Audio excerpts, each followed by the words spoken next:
Adətən insanlar Allahı ata adlandırırlar.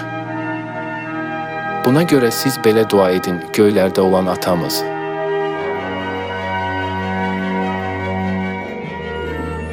Bəs İsa'nın bu təlimi o deməkdirmi ki, yalnız Allah ata var? Hərfi mənada ata, uşağı olan kişi deməkdir. Övladı olmadan heç bir kişiyə ata demək olmaz. Onda Allahın ata adlandırılması nə deməkdir? Bu o deməkdir ki, Allahın övladları var. Mən də sizi qəbul edəcəyəm. Mən sizə ata olacağam, siz də mənə oğullar və qızlar olacaqsınız, külli ixtiyar Rəbb belə deyir. Biz Allahın oğulları və qızlarıyıq, Allahın övladlarıyıq.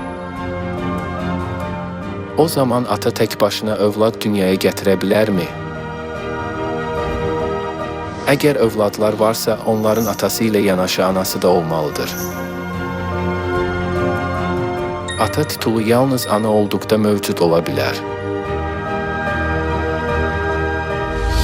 Bəs Allah ata adı kimin varlığını göstərir?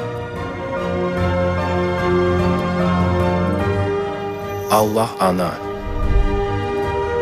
Bunun üçün də müqəddəs kitab səmavi anamızın varlığına şəhadət edir.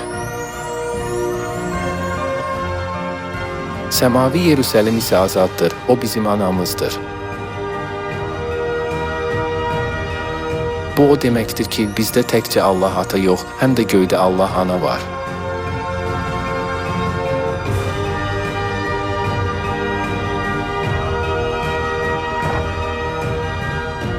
Buna görə də biz müqəddəs kitabın öyrətdiyi kimi təkcə Allah ataya deyil, həm də Allah anaya inanmalıyıq.